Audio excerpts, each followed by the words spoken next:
El teléfono sonó justo después del atardecer. Yo estaba sentada en mi sofá desgastado, viendo los últimos rastros de luz naranja desvanecerse detrás del edificio de apartamentos de enfrente. Era un martes completamente ordinario, del tipo que desaparece de tu memoria en el momento en que termina. Había trabajado mis 9 horas como gerente de proyectos, compré víveres de camino a casa y ahora intentaba decidir si tenía la energía para preparar la cena o si simplemente comería un tazón de cereal. Fue entonces cuando mi teléfono se iluminó con el nombre, mamá y papá. Antes de seguir, asegúrense de darle like a este video, suscríbanse al canal y déjenme un comentario diciendo, ¿desde qué parte del mundo me están viendo? Un nudo familiar se apretó en mi estómago. Soy Clara, tengo 32 años, y ese nudo ha sido mi compañero constante desde que era adolescente. Una llamada de ellos después de las 8 de la noche nunca significaba buenas noticias. Nunca significaba, hola, cariño. Solo llamamos para saber cómo estás. Siempre significaba que algo andaba mal. Y ese algo casi siempre era mi hermano mayor, Julián. Odiaba ese sentimiento. Odiaba la certeza con la que sabía que la llamada no era para mí, sino a través de mí. Era una llamada buscando una solución, un cheque, una firma, o simplemente, un chivo expiatorio. ¿Para qué contesté? Me pregunté, mientras el teléfono seguía vibrando sobre la mesa de centro. Podría ignorarlo. Podría fingir que estaba en la ducha. Pero sabía que eso solo pospondría lo inevitable y añadiría irresponsable a la lista de cosas que susurrarían sobre mí. Dejé que sonara 3 veces antes de contestar, tomando una respiración lenta para estabilizarme. ¿Bueno? Clara. Mi hija. ¿Cómo estás, mi amor? La voz de mi madre, Elisa, era brillante. Demasiado brillante. Era su señal. Supe de inmediato que algo se venía. Cuando usaba esa voz cantarina y alegre, significaba que estaba a punto de pedir algo grande, algo que sabía que yo no querría hacer. Estoy bien, mamá. Acabo de llegar hace un rato. ¿Está todo bien? Pregunté, cortando directamente al grano. No tenía la energía para charlas triviales esa noche. Oh, todo bien, querida. Tu padre y yo estábamos hablando, pude escuchar el murmullo bajo de mi padre, Dante, al fondo. El sonido de la televisión pasando algún partido de fútbol. Todo era tan dolorosamente normal. Un escenario perfecto para la emboscada que sabía que se avecinaba. Estábamos hablando de Julián, continuó ella. El ánimo en su voz bajó un poco, reemplazado por un tono de asunto familiar serio. Está en un pequeño aprieto, corazón. Aquí vamos, pensé. Recosté mi cabeza contra los cojines del sofá y miré fijamente al techo. Una leve mancha de agua de la bañera con fugas del vecino de arriba me devolvió la mirada. Mi pequeño apartamento rentado, el lugar que había pagado con tanto esfuerzo, de repente se sintió como una jaula. ¿Qué clase de aprieto? Pregunté, mi voz plana. Mi padre debió haberle quitado el teléfono, porque su voz áspera e impaciente retumbó en mi oído. Clara, es tu deber, dijo. Sin preámbulos, sin suavidad. Solo una orden.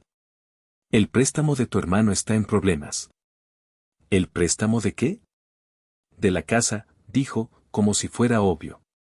Están amenazando con quitársela. Eso es terrible, dije, y lo decía en serio. Era terrible para su esposa, Beatriz, y para su hijo, mi sobrino Martín. Pero para Julián, era solo el resultado predecible de sus propias decisiones. Lo es, dijo Dante. Y es por eso que te llamamos. Tu madre y yo hemos estado viendo los números, y simplemente no tenemos esa cantidad de dinero.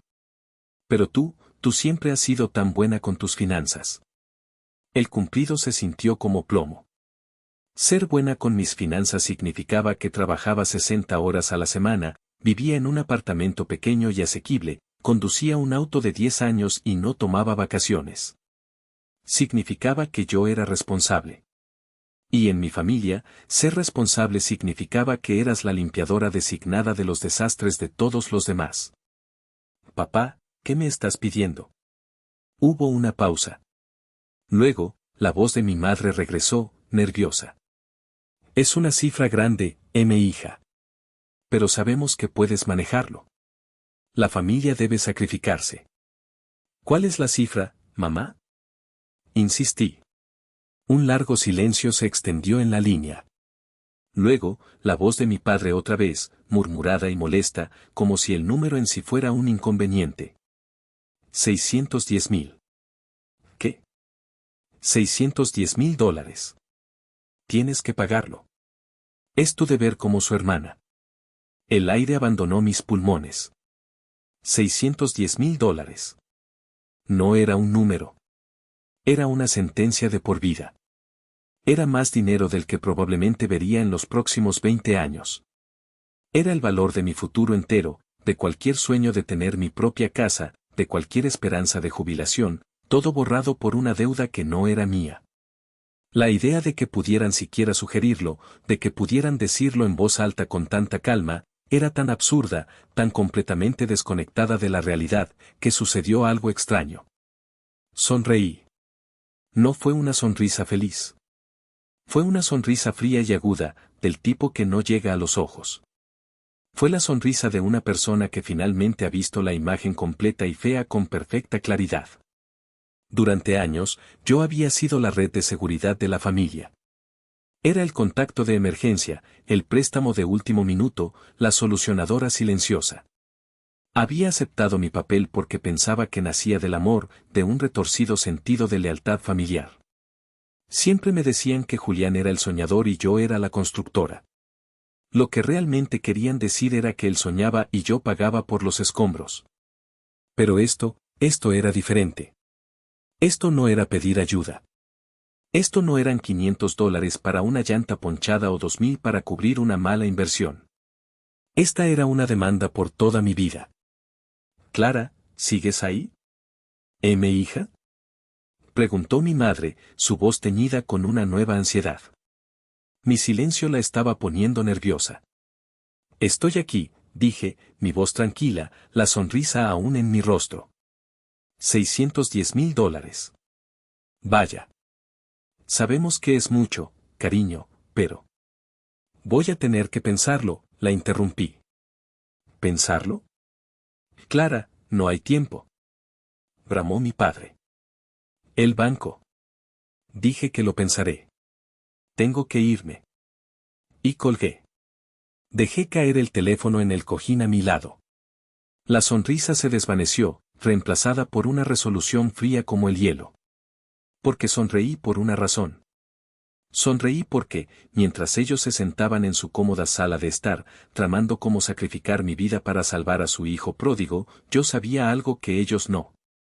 Sabía de la llamada telefónica que había recibido esa misma mañana. Esa llamada que había hecho que me temblaran las manos y se me helara la sangre. La que había comenzado a conectar todos los puntos que me había negado a ver durante tantos años. El préstamo no era mío. Yo nunca había firmado ningún papel para la casa de Julián. Nunca había aceptado ser su cofirmante o su garante. La firma en los documentos del banco era una falsificación. Y yo sabía, con una certeza que se asentaba en lo profundo de mis huesos, exactamente quién lo había hecho. El niño de oro. El que no podía hacer nada mal. El que, en ese mismo momento, probablemente estaba sentado en su mesa, disfrutando de una comida que mis padres le habían cocinado, mientras llamaban a su hermana para exigirle que limpiara el crimen que él había cometido. Mi padre había dicho, la familia es primero. Tenía razón, pero se equivocaba de familia. Para ellos, la familia eran él, mi madre y Julián. Yo solo era un recurso. Pensaron que yo era su peón, la hija confiable con la que siempre podían contar. No tenían idea de que me acababan de presionar demasiado. No tenían idea de que el juego había cambiado, y no tenían idea de que yo estaba a punto de ser quien volteara el tablero entero. Esa mañana había comenzado como cualquier otra. El sol era débil, filtrándose a través de las persianas de mi habitación. Mi alarma sonó a las 6:30 de la mañana y seguí mi rutina habitual. Una ducha rápida, una taza de café negro fuerte y una revisión de mis correos electrónicos del trabajo en mi laptop, en la pequeña mesa de la cocina. Era una vida de repetición tranquila, una vida que había construido para mí. Era estable. Era segura. O eso pensaba. La llamada llegó a las 9:15 de la mañana, justo cuando estaba a punto de iniciar sesión en una reunión de equipo por Zoom. El identificador de llamadas era un número desconocido con un código de área local. Casi lo ignoro, asumiendo que era una llamada de spam sobre la garantía extendida de mi auto, pero algo me hizo contestar. Bueno. Buenos días. ¿Hablo con la señorita Clara Romero? La voz al otro lado era profesional. Femenina y nítida. Soy yo, dije, metiendo el teléfono entre mi oreja y mi hombro mientras hacía clic en el enlace de la reunión. Señorita Romero, mi nombre es señorita Guerra. Llamo del Departamento de Cobranza del Banco Nacional.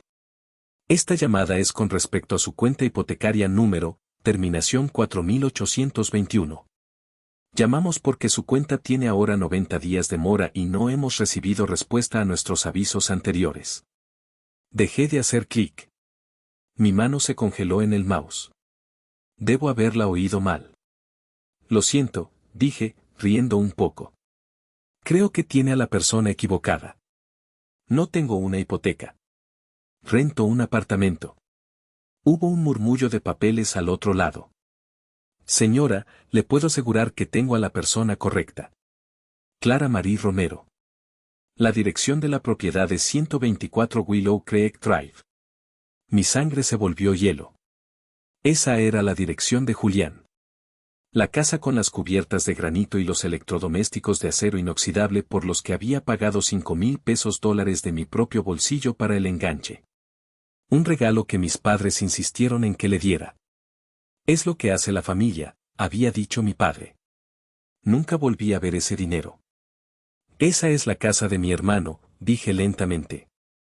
Mi nombre no está en su hipoteca. Según nuestros archivos, usted es la prestataria principal, señorita Romero, dijo la señorita Guerra, su tono inquebrantable. El préstamo se obtuvo hace 4 años por la cantidad de $650,000. El saldo pendiente actual es de $612,154. Los números no sonaban reales. Eran abstractos, como algo de una película. La gente como yo no lidiaba con números tan grandes. Eso es imposible, susurré. Tiene que haber un error. Puedo verificar su identidad si lo desea, ofreció, y ahora había un dejo de lástima en su voz. ¿Puede confirmar que su fecha de nacimiento es el 14 de agosto de 1990? Sí, logré decir. Sentía la garganta apretada. Y los últimos 4 dígitos de su número de seguro social, o CURP/identificación fiscal, son 7365. Se me heló la sangre. Sí. Ella tenía todo. Mi nombre, mi fecha de nacimiento, mi número de identificación fiscal. Todas las piezas de mi identidad expuestas en el escritorio de una extraña, atadas a una deuda que podría destrozar mi vida. Mi mente corrió tratando de encontrarle sentido. ¿Cómo pudo pasar esto? Nunca había ido al Banco Nacional. Nunca había visto una solicitud de hipoteca. Nunca había.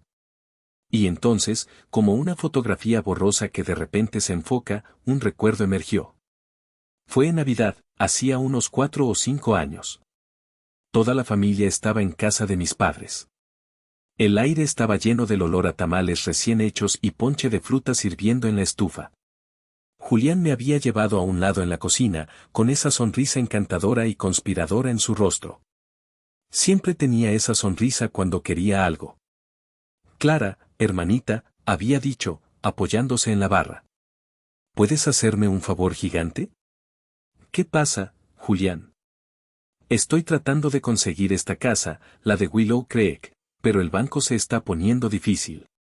Mi crédito está un poco inestable ahora mismo por ese negocio que intenté empezar. El negocio había sido una empresa de paisajismo fallida que mi padre había financiado, y para la que yo había pasado 2 fines de semana diseñando un sitio web gratis. Fracasó en menos de 6 meses, dejando un rastro de deudas. No lo sé, Julián, dije, ya dudando. No quiero involucrarme en algo complicado. No es complicado en absoluto, dijo, agitando la mano con desdén. Es solo una formalidad. Tienes un crédito genial, Clara. Siempre lo has tenido. Solo déjame usar tu nombre para un formulario. Es temporal. Solo para que la solicitud pase. Una vez que esté aprobada, haré que todo se cambie a mi nombre. No te afectará en absoluto. Recuerdo la inquietud que sentí. Sonaba mal. Se sentía mal. Estaba a punto de decir no, una palabra que apenas estaba aprendiendo a usar con mi familia.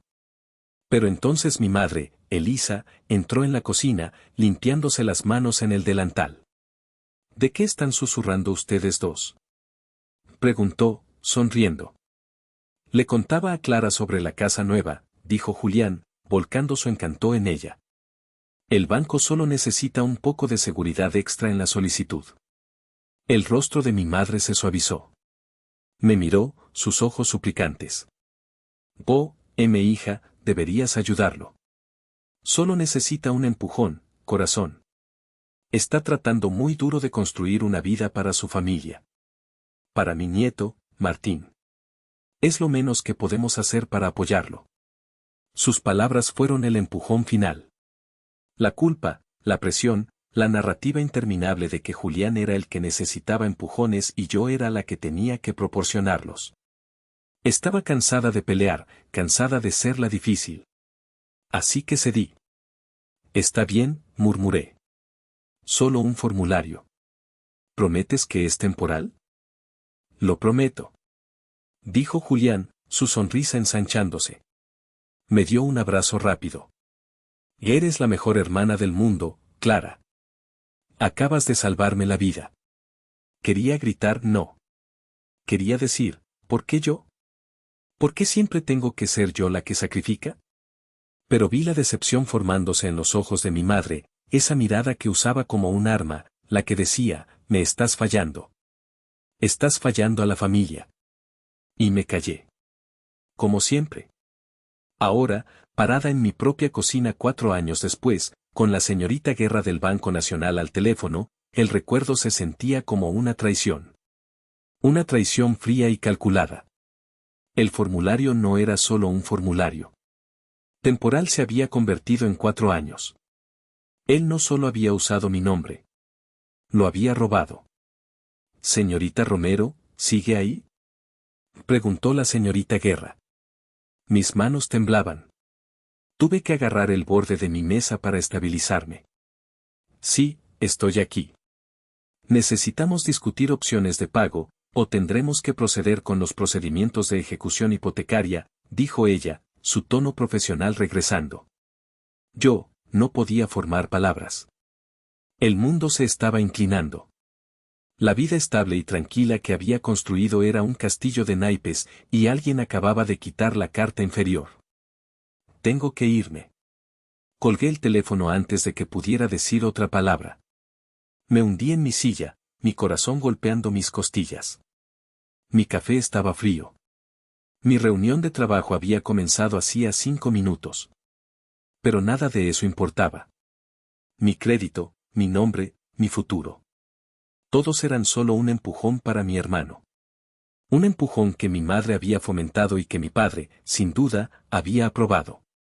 Un empujón que ahora amenazaba con romperme por completo. Y mientras el shock inicial comenzaba a desvanecerse, fue reemplazado por algo más. Una furia lenta y ardiente. No solo habían tomado mi nombre.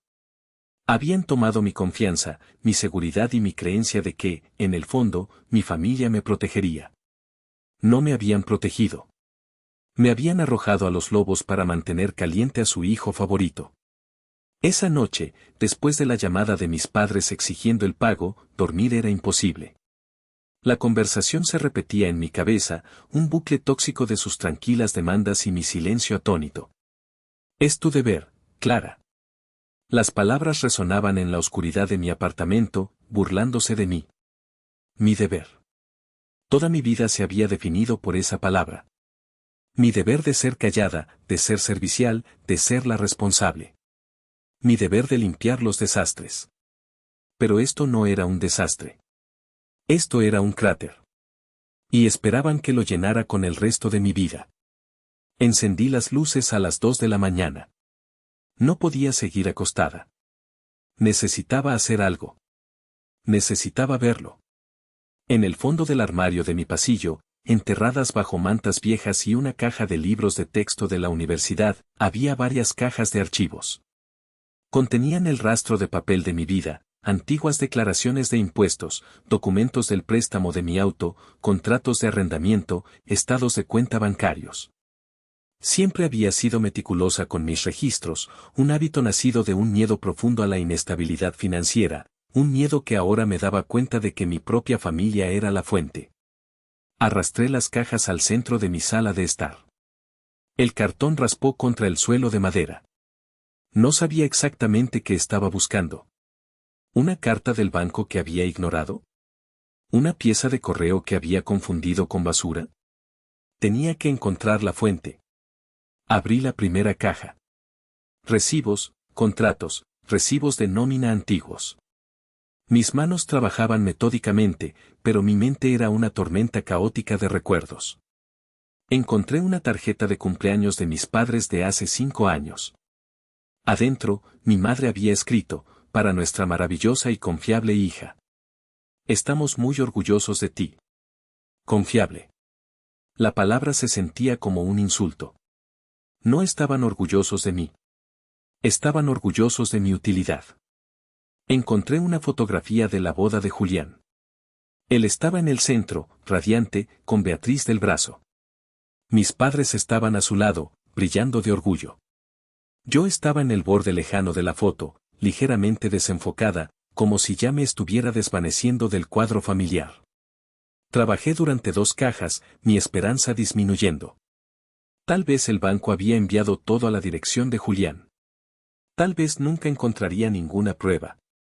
Pero entonces, en la tercera caja, metido dentro de una gran carpeta de Manila etiquetada como Finanzas 2021, lo encontré. Era un grueso paquete de papeles sujetos por un gran clip. La portada tenía el logo del Banco Nacional. Mi corazón se detuvo. Mis manos temblaron mientras lo sacaba. Debió haber sido enviado a mi dirección por error. Y en mi prisa, debí haberlo archivado sin mirar de cerca, asumiendo que era una copia del préstamo de mi auto o algún otro documento de rutina. Me senté en el suelo y extendí las páginas frente a mí. Acuerdo hipotecario. Las palabras me miraban, frías y oficiales. Y allí, en la parte superior de cada página, estaba mi nombre, Clara Marie Romero. La dirección de la propiedad, 124 Willow Creek Drive. El monto del préstamo, $650,000. Hojeé las páginas, mi respiración atrapada en mi garganta. Términos y condiciones, calendarios de amortización, divulgaciones. Era un lenguaje que no entendía, un contrato por una vida que no estaba viviendo. Y entonces llegué a la última página. La página de la firma. Ahí estaba. Mi nombre, escrito con tinta azul sobre la línea etiquetada como prestatario. Clara M. Romero. La miré fijamente durante un minuto completo. A primera vista, parecía perfecta. Era mi letra. La curva familiar de la C, la forma en que la M se conectaba con la R. Era una copia impecable. Pero yo no había firmado este papel. Me levanté y fui a mi escritorio, agarrando mi propia chequera. La abrí y miré mi firma real. Luego volví y la puse en el suelo junto a la del documento hipotecario. Y fue entonces cuando lo vi. La falsificación era buena, pero era demasiado buena. Demasiado practicada. Mi firma real, la que escribía todos los días, era rápida, un poco desordenada. Los bucles a veces estaban cerrados, a veces abiertos. Era una firma escrita por una persona con prisa, una persona con cosas que hacer. La firma en el documento del préstamo era diferente. Era precisa. Los bucles estaban perfectamente formados, suaves y uniformes. El ángulo de las letras era antinaturalmente consistente. La final estaba cerrada con una línea deliberada y recta. No era una firma. Era un dibujo. Una pieza de arte cuidadosa y meticulosa, creada por alguien que había estudiado mi letra. Alguien que la había practicado una y otra vez hasta que pudo replicarla perfectamente. Era un acto de profunda violación. No se trataba solo de robar mi dinero o mi crédito. Se trataba de robar mi identidad. Mi hermano, mi propia carne y sangre, se había sentado con un pedazo de papel, probablemente una vieja tarjeta de cumpleaños o un cheque que le había escrito, y había calcado mi nombre. Había aprendido la curva de mi mano, la forma en que formaba mis letras. Había aprendido a ser yo en papel el tiempo suficiente para arruinar mi vida por su propia conveniencia. El silencio de mi apartamento se sentía pesado, sofocante. Todas las pequeñas traiciones, los pequeños momentos de ser pasada por alto o usada, todos se unieron en este único acto monstruoso. No necesitaba un detective. No necesitaba hacer ninguna pregunta. Sabía quién tenía el acceso, el motivo y la completa falta de conciencia para hacer esto. Susurré el nombre en la habitación silenciosa, y el sonido llenó el espacio con el peso de su traición, Julián. Los siguientes días fueron un borrón de furia silenciosa y controlada. Fui a trabajar, me senté en reuniones, respondí correos electrónicos y actué como la gerente de proyectos responsable y capaz que todos conocían. Pero por debajo, se estaba gestando una tormenta. Tenía el documento falsificado guardado bajo llave en un cajón de mi escritorio. Tenía el número de teléfono del Banco Nacional guardado en mi teléfono. Tenía todas las piezas. Solo necesitaba elegir el momento y el lugar adecuados para ponerla sobre la mesa. Mi madre, Elisa, llamó el jueves. Su voz era gentil, persuasiva. La voz que usaba cuando quería suavizar las cosas, traer a su oveja descarriada de vuelta al redil. Cena el domingo, hija, dijo. Haré tu mole poblano favorito. Por favor, ven. Necesitamos hablar de esta situación. Sabía exactamente lo que era. Era una trampa. Querían sentarme en la comodidad familiar de su hogar, rodearme con los olores y las tradiciones de nuestra familia, y convencerme de aceptar mi sacrificio. Querían usar el mole de mi madre y la autoridad de mi padre para hacerme sentir culpable, para hacerme sentir como la difícil por no entregar silenciosamente mi futuro. Pensaron que podían manejarme. Pensaron que, con la comida adecuada y la presión suficiente, volvería a ser la Clara obediente que siempre habían conocido. Está bien, mamá, dije, mi voz uniforme. Allí estaré. Este era el momento. La confrontación no ocurriría por teléfono. Ocurriría en su mesa, en su casa, bajo sus términos. Excepto que esta vez, yo llevaría mis propias cartas. Pasé el viernes y el sábado en una niebla. Repasé la conversación en mi cabeza 1000 veces. Imaginé sus excusas, fue un error, pensamos que lo entenderías, Julián no quería hacerte daño. Me preparé para sus tácticas, las lágrimas de mi madre, la ira de mi padre, el encanto arrogante de mi hermano.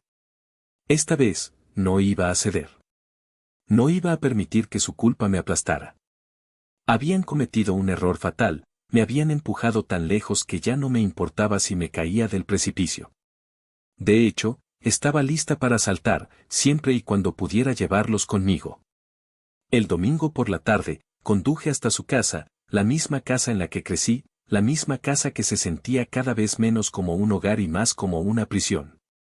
El documento falsificado no estaba conmigo. Estaba seguro en mi apartamento. No necesitaba el papel. Tenía la verdad grabada en mi mente. Entré a la casa de mis padres el domingo por la tarde y me golpearon inmediatamente los olores familiares del hogar. El aroma profundo y complejo del mole, el toque de canela y chocolate. Era una trampa sensorial, diseñada para adormecerme en un estado de cumplimiento nostálgico. Mi padre, Dante, estaba viendo el fútbol en la sala de estar. Gruñó un hola sin quitar los ojos de la pantalla. Julián ya estaba allí. Sentado en la isla de la cocina, riéndose de algo con mi madre. Levantó la vista cuando entré, y su sonrisa era tan brillante y vacía como siempre. Clara. Ahí está. dijo, levantándose para darme un abrazo. Me quedé rígida en sus brazos, mi cuerpo retrocediendo ante su contacto. Él no pareció notarlo. Para él, todo era normal. Había cometido un delito grave contra su propia hermana y actuaba como si estuviéramos a punto de sentarnos a una agradable comida familiar. La audacia de ello era impresionante. La cena fue una clase magistral de negación. Mi madre parloteaba sobre los vecinos. Mi padre se quejaba de política. Julián hablaba de un posible ascenso en su trabajo. Todos evitaron cuidadosamente el único tema que estaba sofocando el aire en la habitación. Estaban esperando. Querían que comiera, que me sintiera contenta, que me ablandara antes de soltar la bomba. Jugué su juego. Comí el mole. Elogié a mi madre por el arroz. Escuché sus sonrisas falsas y su charla vacía. Sostuve mi ira como un carbón al rojo vivo en mis manos, esperando el momento adecuado para arrojarlo. Llegó con el postre. Mi madre trajo un flan casero, su especialidad. Mientras ponía los platos, me dio una mirada significativa. La actuación había terminado. Era hora de que comenzara el verdadero espectáculo. Decidí abrir el acto yo misma. Puse mi tenedor en el plato y miré alrededor de la mesa, encontrando la mirada de cada uno de ellos. ¿Alguien sabe algo sobre una hipoteca a mi nombre? Pregunté, mi voz clara y firme. El efecto fue instantáneo. Los tenedores se detuvieron a medio camino de las bocas. La sonrisa de mi padre se desvaneció. La sonrisa de Julián flaqueó solo por un segundo antes de reemplazarla con una mirada de aburrida indiferencia. La mano de mi madre voló a su garganta. Clara, eso no es realmente charla de cena, dijo ella, su voz tensa. Disfrutemos el flan. No, dije, manteniendo la mirada nivelada. Creo que es charla de cena. Cuando el banco me está llamando por una deuda de más de $500,000 por la que nunca firmé, se siente como lo único de lo que vale la pena hablar. Julián se encogió de hombros, dando un gran bocado de flan. Masticó lentamente antes de hablar. La imagen de la arrogancia casual. Ah, eso, dijo, como si hubiera mencionado un recado olvidado. Te dije que solo usé tu nombre para que me aprobaran. Es una formalidad. No es como si te hiciera daño. La rabia que había estado conteniendo surgió. El puro desdén de sus palabras, la forma en que minimizaba la destrucción que había causado, era más insultante que el acto en sí. No es como si me hiciera daño, repetí, mi voz peligrosamente baja. Mi puntaje de crédito ha caído más de 200 puntos, Julián. Tengo a un agente de cobranza llamándome todos los días. Están amenazando con la ejecución hipotecaria. Pero la peor parte, la parte que no pareces entender, es que falsificaste mi firma en un documento federal. Dije las palabras sin rodeos, sin emoción. Quería que la fea verdad colgara en el aire entre nosotros. Mi padre finalmente habló, su voz un gruñido bajo, ahora, espera. Falsificar es una palabra fuerte.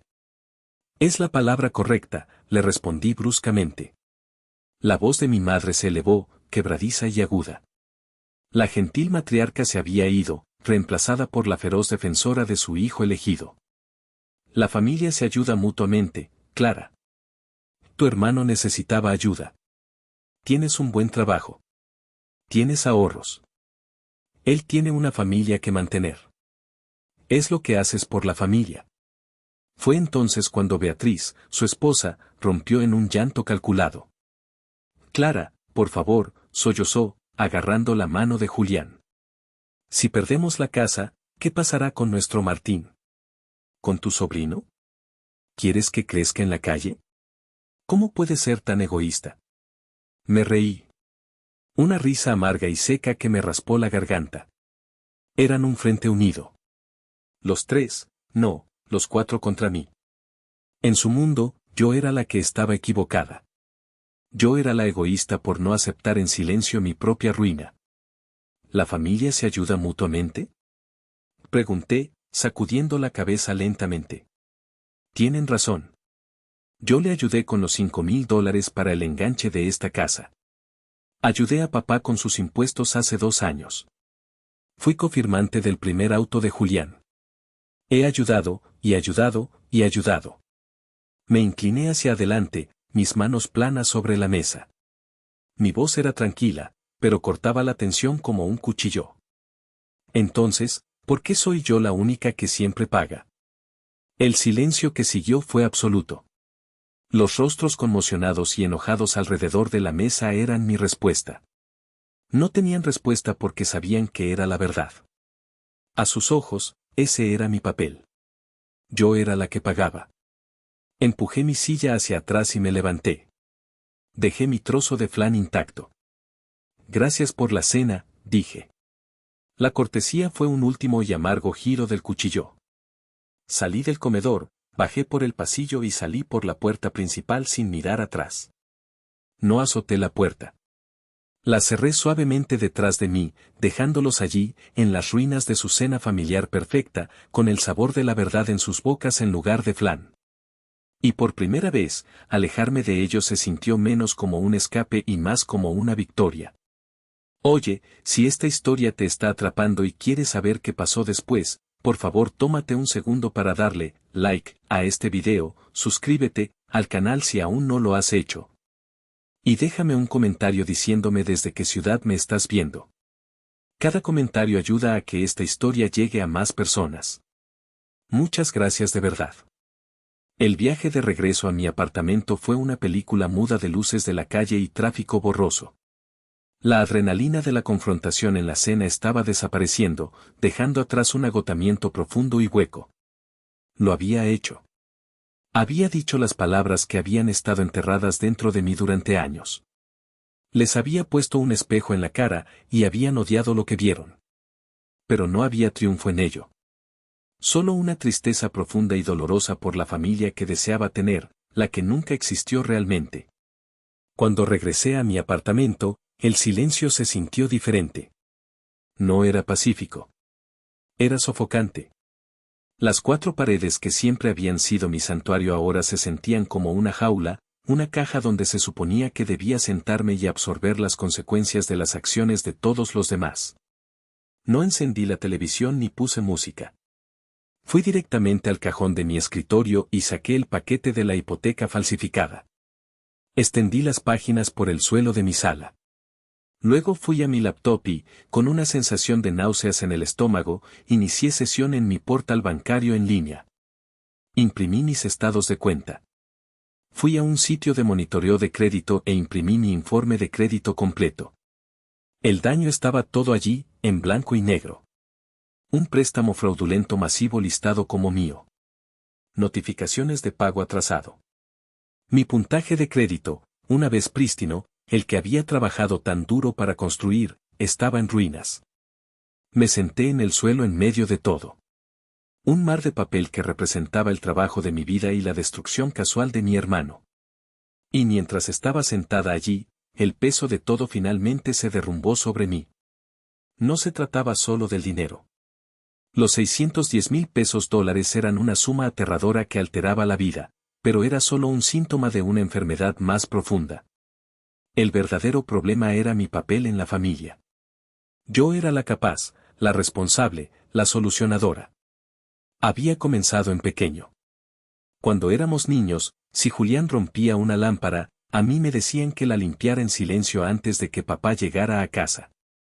Cuando reprobaba una clase en la secundaria, yo era la que tenía que darle tutoría durante horas, renunciando a mi propio tiempo de estudio. Cuando obtuvo su primer apartamento, fui yo quien pasó un fin de semana pintándolo y ayudándolo a mudarse mientras él dirigía desde el sofá. Cada vez lo había hecho. Porque yo era capaz. Porque era más fácil que discutir. Porque una pequeña y desesperada parte de mí esperaba que si era lo suficientemente servicial, lo suficientemente buena, lo suficientemente confiable, un día finalmente me verían. No mi función, no mi utilidad, sino a mí, a Clara. Pero nunca lo hicieron. Mi capacidad no era un rasgo que admiraran, era un recurso que explotaban. No veían mi trabajo duro como algo de lo que estar orgullosos, lo veían como una red de seguridad para la irresponsabilidad de Julián. Y ahora habían usado mi nombre, mi reputación, mi identidad entera como solo otra herramienta para arreglar otro de sus problemas. Ni siquiera habían dudado. Simplemente habían decidido que mi futuro era un precio justo a pagar por su comodidad. Ese fue el momento en que me quebré. No fue una ruptura ruidosa y dramática.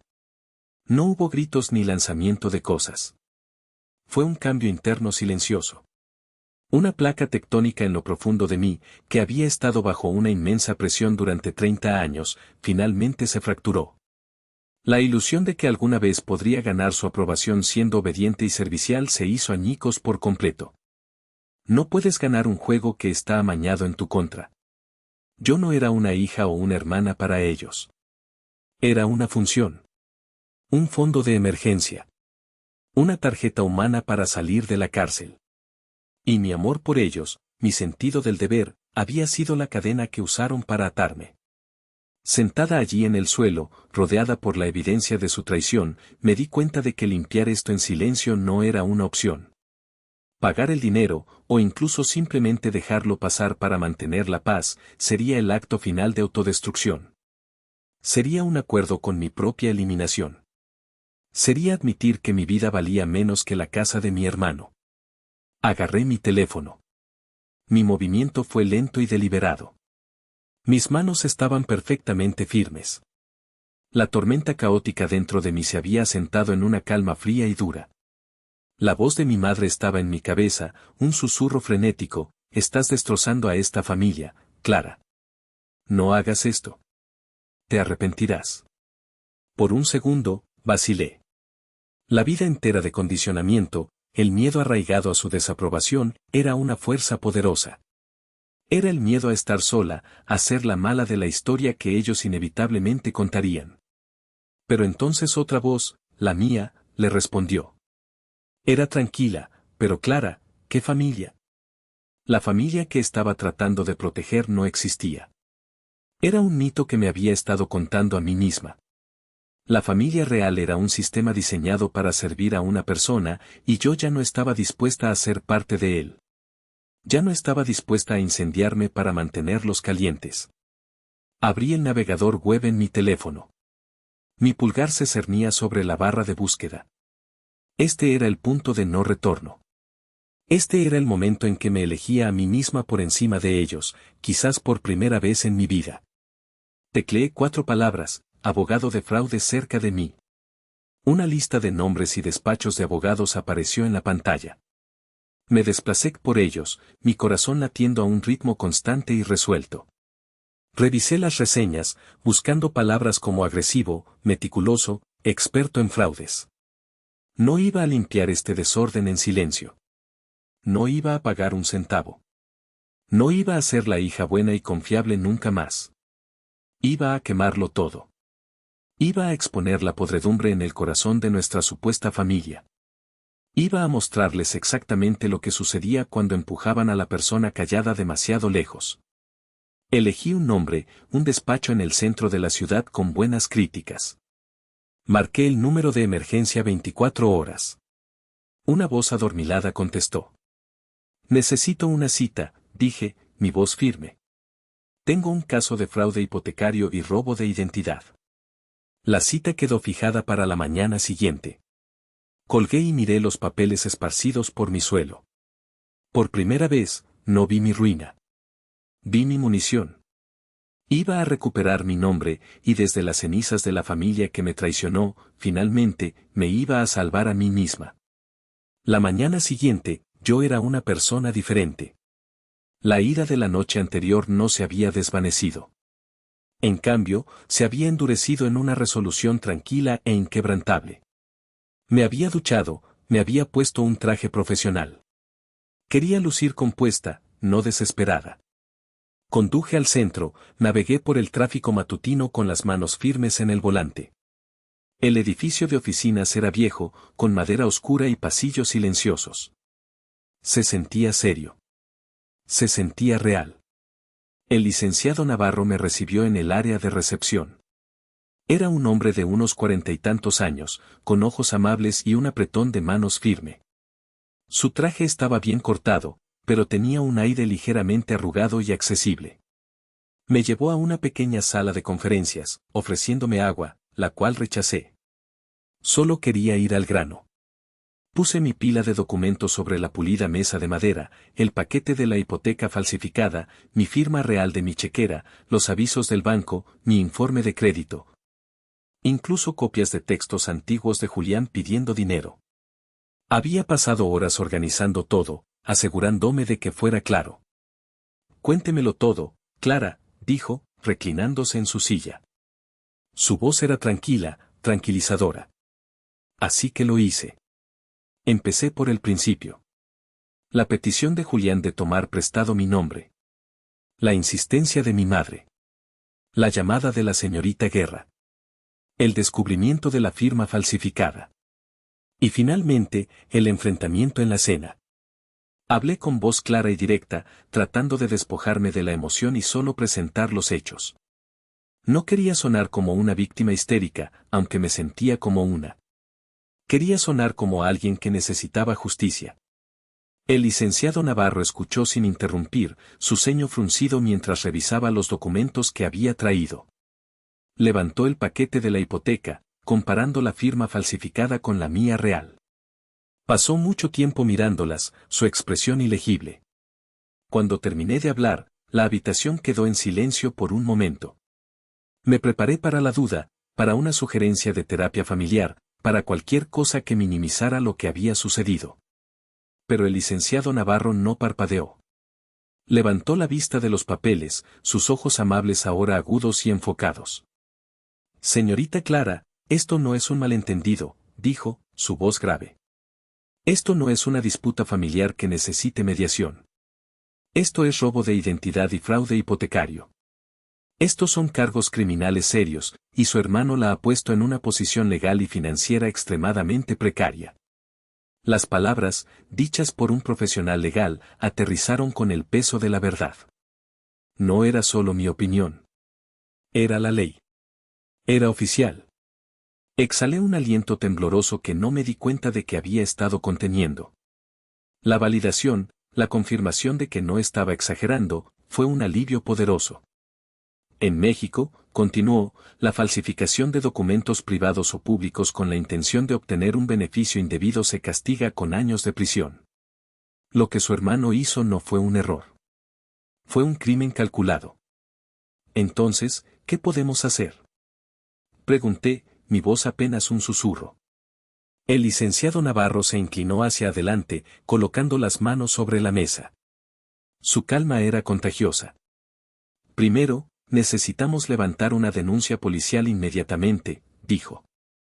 Con un rastro de papel tan claro como este, el Ministerio Público, la Fiscalía, probablemente abrirá una investigación sobre el robo de identidad y la falsificación. Tragué saliva. Denuncia policial. Contra mi propio hermano. Segundo, continuó, como si leyera mi mente, necesitamos notificar formalmente a la División de Fraudes del Banco Nacional. Adjuntaremos su declaración jurada y la comparación de firmas. Ellos iniciarán su propia investigación interna. Esto hará dos cosas, congelará cualquier acción de cobranza en su contra y comenzará el proceso para anular el préstamo fraudulento y removerlo de su historial de crédito.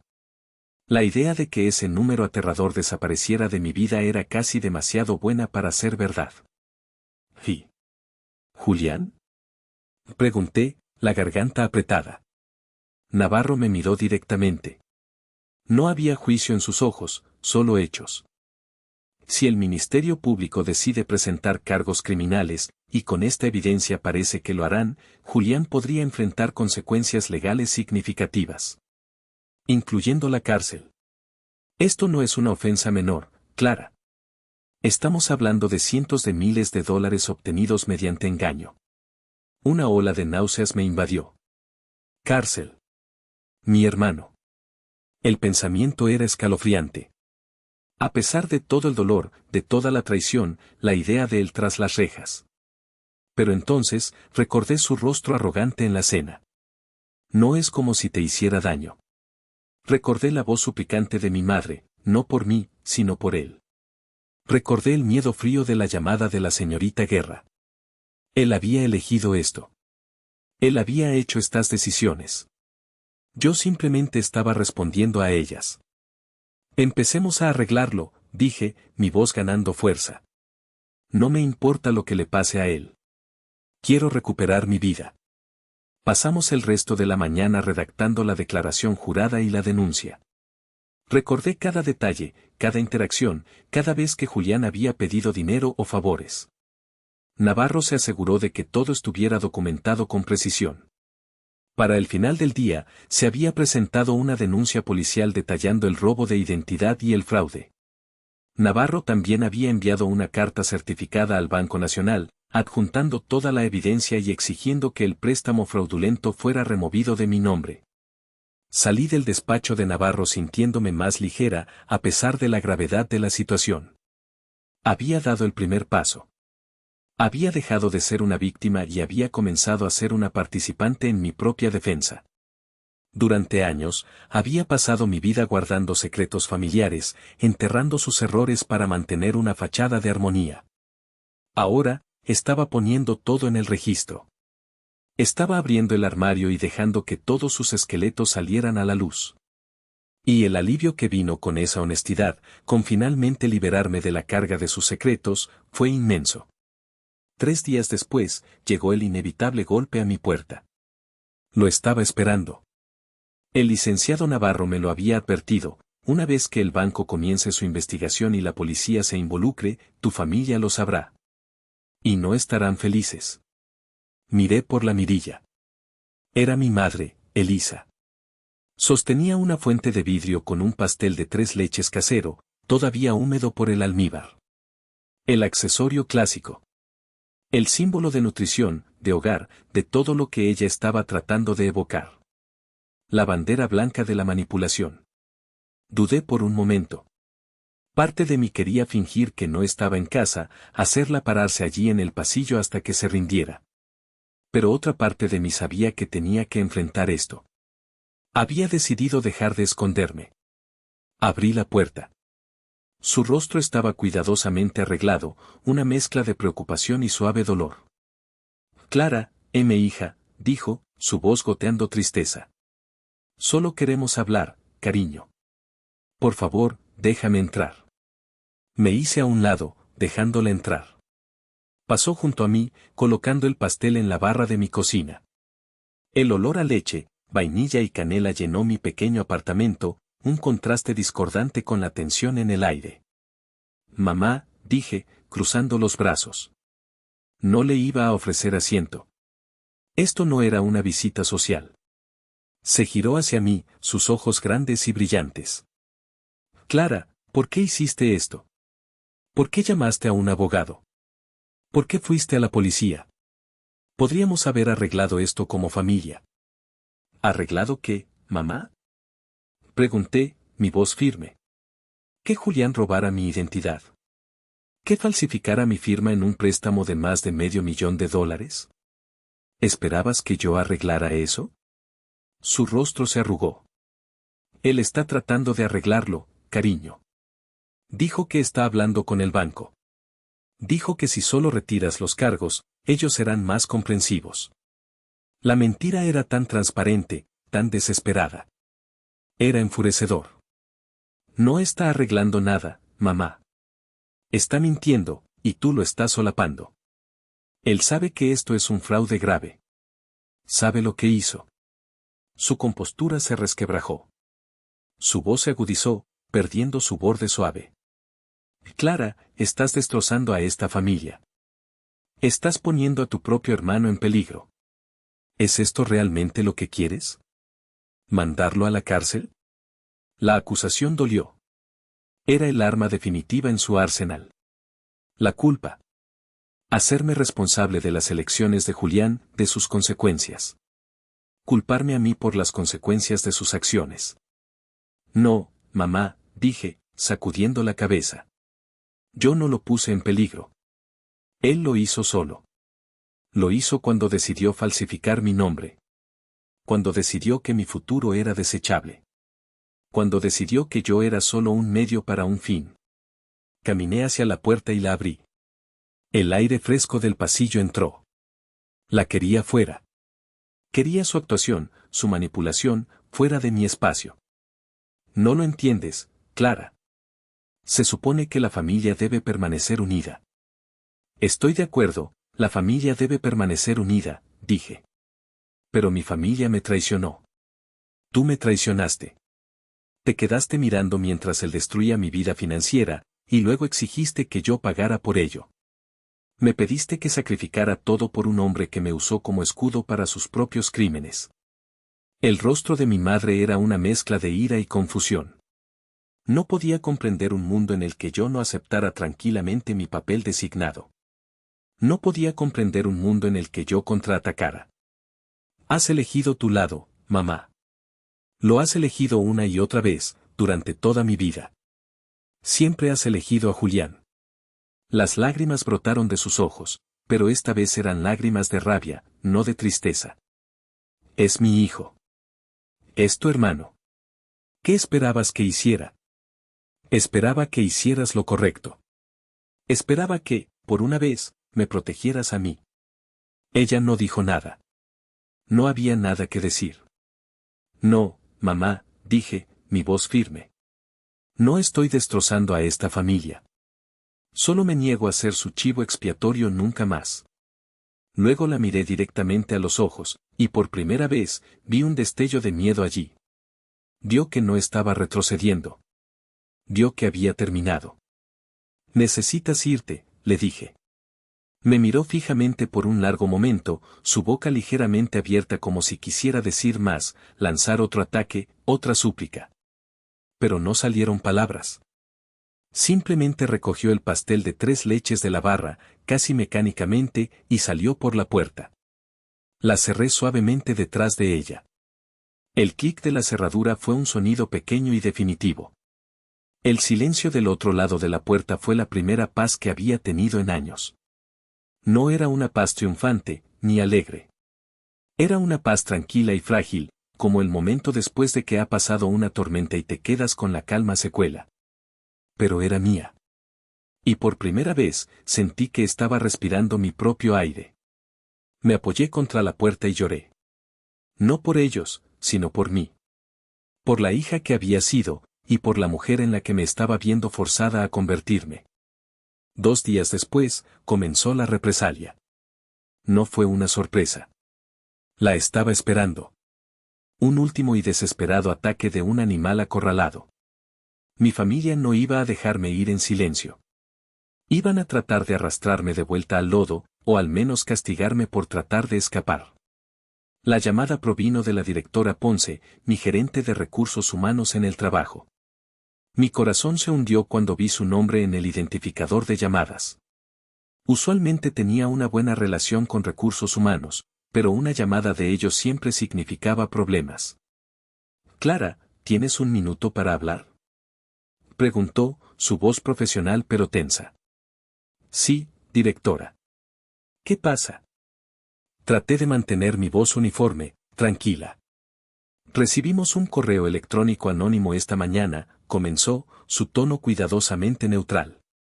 Es una acusación en tu contra con respecto a fraude y comportamiento poco ético. Casi me río en voz alta. La pura previsibilidad de ello era casi cómica. Correo anónimo. Por supuesto. Era el movimiento característico de Julián, el golpe cobarde desde las sombras. Específicamente, continuó Ponce, implica que has estado involucrada en la falsificación de documentos financieros y que tienes un historial de intimidar y manipular a miembros de tu familia para lograr tus propios fines. Era una proyección perfecta. Me estaba acusando de exactamente lo que él había hecho. Era brillante en su maldad. Ya veo, dije, manteniendo mi voz plana. ¿Y usted lo creyó? Siempre tomamos estos asuntos en serio, Clara. Tendremos que investigar, dijo Ponce, sonando un poco incómoda. Pero antes de hacerlo, quería darte la oportunidad de responder. ¿Puedes arrojar algo de luz sobre esto? Sí, puedo, dije, y una fría confianza se apoderó de mí. Esto no iba a funcionar. Pensaron que podían lastimarme, arruinar mi carrera, hacerme lamentar haberme defendido. Pero me habían subestimado. Habían subestimado lo preparada que estaba. Por favor, envíeme una copia de ese correo, directora, solicité. Quiero ver exactamente qué mentiras está esparciendo mi hermano. Hubo una ligera pausa en su línea. ¿Tu hermano?, preguntó, su voz traicionando un toque de sorpresa. Sí, confirmé. Mi hermano, Julián. La persona que cometió robo de identidad y fraude hipotecario en mi contra, lo cual está actualmente bajo investigación por la policía y la División de Fraudes del Banco Nacional. La persona a la que le dije a mi familia que presentaría cargos hace 3 días. Escuché a la directora Ponce tomar un respiro agudo. La dinámica de la conversación había cambiado instantáneamente. Ya no estaba tratando con una empleada potencialmente fraudulenta. Estaba tratando con la víctima de un crimen y una bien informada. Te enviaré el correo de inmediato, Clara, dijo, su voz ahora mucho más suave, más apologética. Lamento que estés pasando por esto. Minutos después, el correo electrónico aterrizó en mi bandeja de entrada. Era, en efecto, vicioso.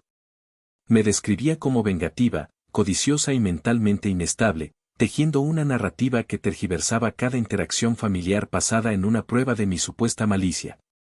Mencionaba los 5,000 pesos que le había dado a Julián para su enganche, pero lo presentaba como si se lo hubiera prestado con intereses aplastantes, insinuando que yo era una prestamista depredadora. Incluso hacía referencia a la confrontación de la cena, pintándome como alguien que gritó y salió furiosa, amenazando con destruir a la familia solo porque no obtuvo lo que quería. El tono era inconfundible. Era Julián. Su resentimiento, su incapacidad para asumir la responsabilidad, su necesidad desesperada de presentarse a sí mismo como la víctima y a mí como la villana. Pero había cometido un error crucial. Me había proporcionado la oportunidad perfecta para presentar mi versión oficialmente y en detalle a mi empleador. Inmediatamente redacté una respuesta a la directora Ponce, copiando, CC, al licenciado Navarro en el correo. Mi respuesta fue concisa, profesional y desprovista de emoción. Asunto, correo electrónico de acusación anónima. Estimada directora Ponce. Gracias por enviarme el correo electrónico anónimo. Aprecio la oportunidad de abordar estas falsas acusaciones de inmediato. Las afirmaciones hechas en este correo son parte de una grave disputa legal familiar en curso. Mi hermano, Julián Romero, ha cometido robo de identidad y fraude hipotecario en mi contra. Este asunto está actualmente bajo investigación activa tanto por el Departamento de Policía Local como por la División de Fraudes del Banco Nacional. He adjuntado los siguientes documentos para su revisión. Copia de la denuncia policial, PDF detallando el robo de identidad y la falsificación, notificación de fraude al banco, PDF carta de mi abogado al Banco Nacional iniciando la investigación de fraude. Reporte de crédito, PDF mi reporte de crédito actualizado que muestra claramente la entrada del préstamo fraudulento. Estos documentos demostrarán claramente que las acusaciones en el correo electrónico anónimo no solo son falsas, sino que son una represalia directa por mi decisión de emprender acciones legales contra mi hermano por sus crímenes. Este es un intento de dañar mi reputación profesional en respuesta a ser hecho responsable de sus acciones ilegales. Estoy feliz de proporcionar cualquier información adicional o reunirme para discutir esto en más detalle. También he informado a mi abogado, el licenciado Navarro, de este desarrollo.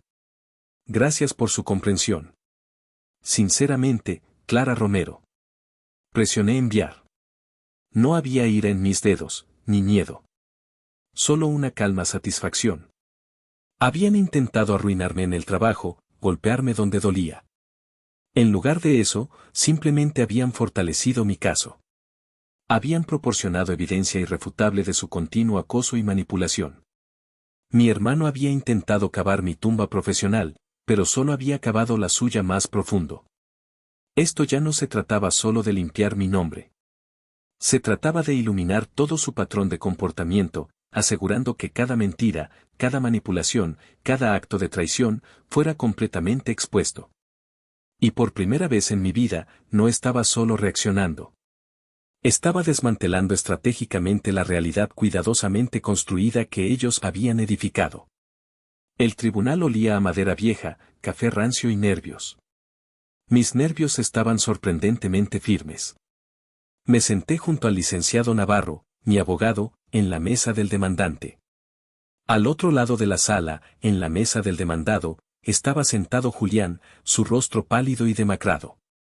A su lado estaba su abogado, un hombre joven que parecía abrumado y se limpiaba constantemente la frente. Mis padres, Elisa y Dante, estaban sentados en la galería unas filas más atrás, sus rostros tensos de preocupación, evitando mi mirada. Habían venido a apoyar a Julián, por supuesto. Siempre Julián. Esto no era un juicio penal todavía, sino una audiencia civil para abordar la hipoteca fraudulenta. El banco ya había lanzado su investigación interna y la policía había entrevistado a Julián. Este era el paso formal para quitar el préstamo de mi nombre y establecer el fraude ante un tribunal de ley. Navarro me había asegurado que esto era crucial para el caso penal que seguiría. La jueza, una mujer formidable con ojos agudos, entró y tomó asiento. Los procedimientos comenzaron. Navarro fue metódico. Expuso nuestro caso con precisión. Llamó a un perito calígrafo forense del Banco Nacional para que testificara. No era la señorita Guerra, sino un hombre de aspecto severo que se ocupaba de las falsificaciones. El perito confirmó que la División de Fraudes del banco había abierto un caso. Declaró que, según los protocolos del banco, la firma en los documentos del préstamo había sido analizada. Realizamos un análisis forense comparando la firma en cuestión con múltiples muestras verificadas de la firma de la señorita Clara Romero, dijo el perito. Nuestra conclusión es definitiva, la firma en los documentos hipotecarios no fue escrita por la misma mano que las muestras verificadas. Es una falsificación hábil, pero inequívoca. Luego, Navarro presentó nuestra carpeta. La deslizó sobre la mesa para la jueza.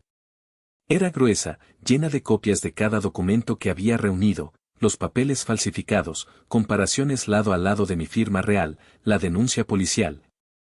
Copias del correo electrónico anónimo a mi departamento de recursos humanos, marcas de tiempo, metadatos de mi informe de crédito que mostraban la caída repentina. Era una montaña de pruebas innegables. El abogado de Julián tartamudeó. Intentó argumentar que era un malentendido, un acuerdo familiar que salió mal. Intentó insinuar que yo había dado mi permiso verbalmente, que había sido cómplice y ahora me estaba retractando. Señorita Clara, dijo durante su contrainterrogatorio, su voz un poco demasiado alta, ¿no es cierto que usted le dio a su hermano $5,000 para el enganche de esta misma casa? Le di a mis padres $5,000 como regalo para ayudar con el enganche, sí, corregí. Ajá. ¿Y no es cierto que usted lo había ayudado financieramente en el pasado? ¿Confirmando un auto? Sí. Entonces, ¿no es esto solo otra instancia de ayuda familiar? ¿Un acuerdo verbal que usted ahora, por despecho, niega haber hecho? Antes de que pudiera responder, el licenciado Navarro se puso de pie. La objeción. Su voz era tranquila pero firme. Especulación. El abogado está intentando equiparar un regalo de $5,000 con una falsificación de más de 600,000. No hay evidencia de ningún acuerdo verbal, solo evidencia de un delito grave. Procede la objeción, dijo la jueza, mirando con dureza al abogado de Julián. Limítese a los hechos, consejero. El abogado de Julián no tenía contraevidencia. Solo tenía la historia cambiante de Julián, que se desmoronaba con cada nueva pieza de evidencia que Navarro presentaba. La jueza no tartamudeó. No dudó. Escuchó, observó y leyó. Recogió nuestra carpeta y la hojeó lentamente, su expresión volviéndose cada vez más severa. Finalmente, levantó la vista, su mirada barriendo desde Julián hasta su abogado. Luego hacia mis padres en la galería. Señor Julián Romero, dijo, su voz cortando la sala silenciosa. La evidencia presentada aquí es clara. La firma en estos documentos de préstamo ha sido probada definitivamente como una falsificación. Esto constituye un acto claro de fraude y robo de identidad. Julián se estremeció, sus ojos disparándose hacia mis padres. Mi madre se cubrió la boca con la mano. Mi padre simplemente miró fijamente, su rostro como una máscara de piedra. La jueza continuó, su voz firme e inquebrantable. Por lo tanto, el tribunal falla a favor de la demandante, la señorita Clara Romero. Hice una pausa. El alivio fue tan repentino, tan abrumador, que casi me dobla. El préstamo asociado con la cuenta número 4821 para la propiedad en 124 Willow Creek Drive queda por la presente declarado nulo y sin efecto. Cerré los ojos. Nulo. Desaparecido. Se ordena al Banco Nacional que elimine inmediatamente este préstamo fraudulento del historial crediticio de la señorita Romero y que restaure su puntaje crediticio a su estado previo al fraude. Todos los daños asociados incurridos por la señorita Romero como resultado de este fraude deben ser rectificados por el banco. Una ola de alivio me recorrió tan fuerte que casi me dobló las rodillas. Se había acabado. La carga financiera, la deuda aterradora, la ruina de mi crédito, todo estaba siendo borrado. La validación oficial fue un bálsamo para las profundas heridas de la traición. Había ganado. Había recuperado mi nombre. Pero la jueza no había terminado. Miró a Julián, su mirada penetrante. Además, anunció, dada la naturaleza atroz de este fraude y la clara evidencia de robo de identidad, este caso y todas las pruebas presentadas serán referidos al Ministerio Público, la Fiscalía, para su revisión y procesamiento penal. El rostro de Julián se puso blanco. Se desplomó en su silla, su arrogancia finalmente rota. Cárcel. Era real ahora. No celebré. No me regodeé. Ni siquiera sentí una oleada de vindicación. Simplemente respiré. Un aliento profundo, largo y constante que se sintió como el primer aliento verdaderamente libre que había tomado en años. No fue un triunfo. Fue solo una abrumadora sensación de paz. El pesado peso que había llevado durante tanto tiempo, la carga de sus expectativas, sus mentiras, sus traiciones, finalmente se había levantado. Cuando se levantó la sesión, recogí mis papeles lentamente, metódicamente. El licenciado Navarro me estrechó la mano, una pequeña sonrisa de complicidad en su rostro. «Lo hiciste bien, Clara», dijo en voz baja. Asentí, incapaz de hablar. Mientras salía de la sala del tribunal, mi camino me llevó por el pasillo donde mis padres estaban de pie, esperando. Los ojos de mi madre estaban rojos, su rostro surcado de lágrimas. La mandíbula de mi padre estaba apretada, su expresión sombría.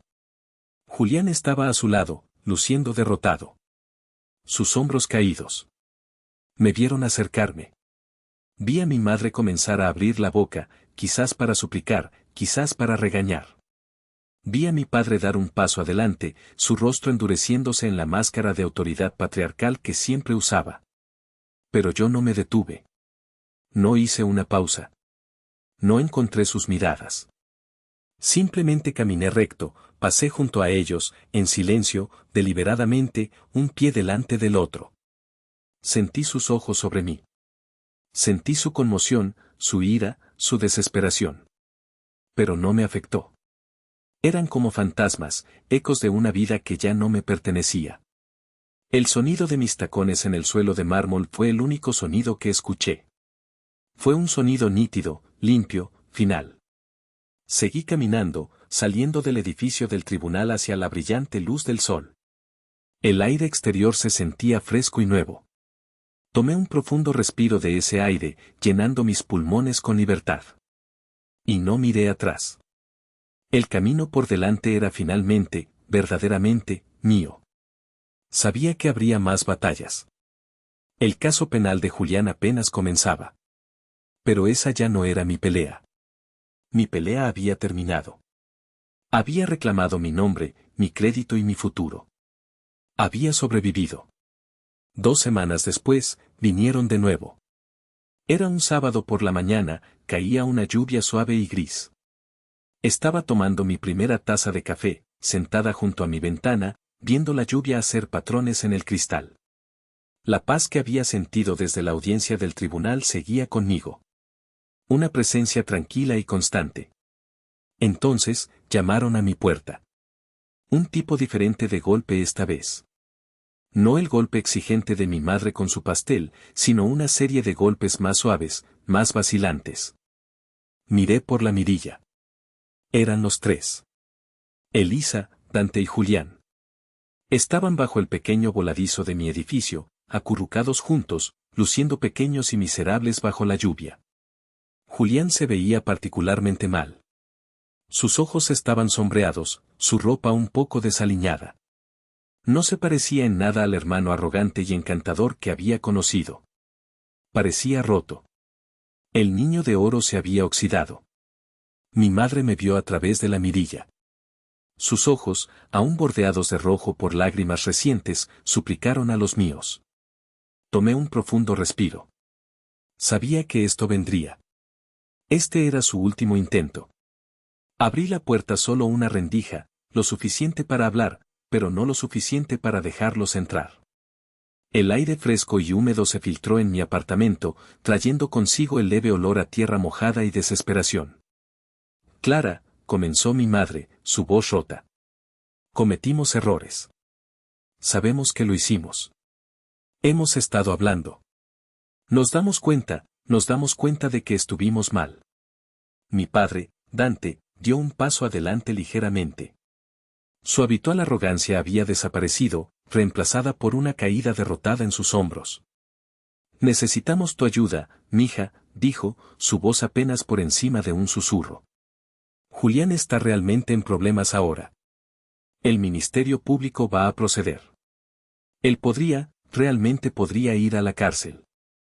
Por favor, Clara, ¿no puedes simplemente decirles que fue un malentendido? ¿Qué le diste permiso verbal? Julián no dijo nada. Simplemente se quedó allí mirando sus zapatos, su postura la de un hombre condenado. Miré sus rostros. El dolor familiar, la culpa manipuladora, la súplica desesperada para que yo, una vez más, fuera su salvadora. Para que yo mintiera por ellos. Para que cometiera perjurio por ellos. Para que me sacrificara una última vez en el altar de Julián. Pero esta vez era diferente. Esta vez, sus palabras no tenían poder sobre mí. Las cadenas se habían roto. No, dije. La palabra fue tan simple, tan tranquila, pero colgó en el aire húmedo con una finalidad absoluta.